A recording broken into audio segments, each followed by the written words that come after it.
This city it's all about sound for me. The late at night trucks rumbling on the West Side Highway that you can hear all across the island. The subterranean subway rumble, everything. Do you have any idea what we're going to do? A little bit. I'm going to play songs and we're going to talk about them. How do I listen to it? With these headphones. Like if you can name the artist, you win $5. Judy is a run. Both came. Yeah, Judy is a punk. Ramones. Are you trying to fool me? Why? No. That's what? like the easiest thing in the world. No, it Judy... starts easy and then it gets harder. Oh, it gets harder. It's like the New York Times crossword. Like a Monday, really easy. Friday, impenetrable. Yeah, exactly. Okay. What's good with the Ramones? They went to the essence of what you loved about rock and roll. They were brought up wearing leather jackets and Walt Disney T-shirts and ripped jeans and sneakers. Just over in Queens. In some ways, when I first sort of heard about it, it was like an extension of what you saw like in glam and glitter rock. That idea of presenting yourself as like these kind of comic book figures. Punk rock kind of got rid of like the look thing. It was just like, well, you just dress like you wake up in the morning, you go out and you like, you know, that's the most pick up punk the guitar thing ever. And then you write a song that day, and which was the beauty of it. Looks so good. Oh. It's the Velvet Underground. The Velvet Underground to me were like the perennial New York City band. If they didn't exist, we probably wouldn't be talking right now. Even though they were part of the Warhol community, there wasn't like a bunch of bands that were part of like the Velvet Underground scene. They were really singular. Of course, they would become the one band that would be reflected upon when punk rock started sort of happening as like the most important band. They were very marginal. They were marginal, but what is their music good? It's experimental because it wasn't like they had any agenda to accommodate any kind of success in the marketplace. They're pushing it forward, and yet they're making stuff that sounds like pop comfortable. It's like Razzles. It's like it's a candy and it's a gum. Yes. This is a song that apparently inspired Sonic Youth. I'll be the judge of that. The way I see it, he said. I love Joni Mitchell. Okay, so yes. It was one of the first records I ever stole. It's punk. There was some bad influence kid that I was hanging out with. And he said, let's go break into your neighbor's house. And I did. And I was like, you know, we shouldn't be doing this. And then I saw that Joni Mitchell Court and Spark record, and that's all I took. It actually has a song called Raised on Robbery on there. So appropriate. To this day, it's like one of the most profound listening experiences I've ever experienced. It changed your life, stealing that record. Maybellene, why can't you be true? Yeah.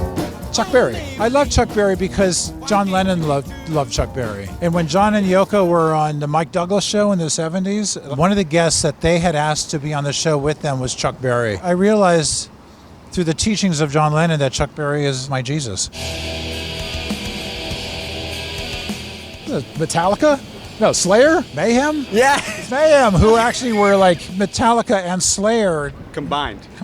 The blueprint for black metal. But it was funny, I never really considered Mayhem to be as black metal as like a lot of black metal that I really got into. The most anti-musical and unlistenable it was, the more interested I was in it. And this is too musical. Yeah. Might as well be Chuck Berry. It might as well be Chuck Metallica Berry. Black metal has become kind of an antique music. In fact, they always were all about being like old hate. And this is something that I find really appealing about that because I'm really anti-hate, but I'm very pro-black metal. It's very Scandinavian. So black metal can thrive, I think, in any climate, as long as there's like, you know, desire for obliteration. Think of a number. Songs are all over the place. I can't name check the band. So it's English. It's not the Clash. It's not the Buzzcocks. One word. Wire. Yes! Yeah. They were the first band coming out of that scene that really decided to be really muted in how they appeared. Like they didn't care. They just wanted to make these songs that were just like artfully just down the middle. Interestingly, they were really important to sort of like DC hardcore bands, and that was like introducing Wire to all those young hardcore kids who didn't have any 70s punk records. There's always a lineage. Yeah, totally. Connective tissues. That's life. Unless you're David Bowie, you just come down from Earth from another planet and you're like, whoa.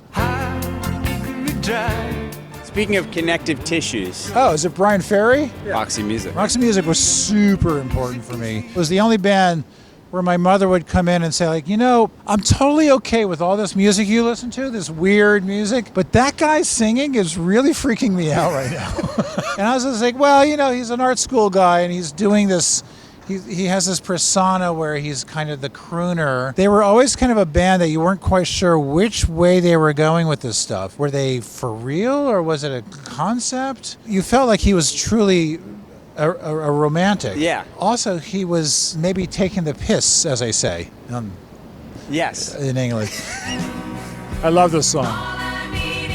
Yeah, that I breathe. The 60s, 70s. Are you talking about Peter Frampton? Talking about Graham Nash. Hollies. It's the Hollies. Yeah. Alan Clark singing. Alan Clark, okay. I mean, it's kind of Sophistipop. And then, Graham Nash sort of comes over and sort of joins like the LA hippie kind of millionaire class. He's Joni Mitchell's boyfriend for a while. His book Wild Tale is supposed to be really good. I've yet to read it, but I want to. What about your book? It's all about coming to New York as a teenager and wanting to be in a band and how that happened sort of organically for me in a way of like what I was drawn towards and the people I got involved with. At the same time, it's a bit of a travelogue of New York. An important time in New York. The city was quite different than it is now. Do you ever meet people, young people now who are moving to New York to start a band? These days it's a little different because I don't think they necessitate having to be in a band because you can make music in so many different ways. I like kind of like being in a band because you're a bit of a gang when you're kind of like walking You're the streets hanging out. together. You hang out. They're still like going out and playing. I saw a band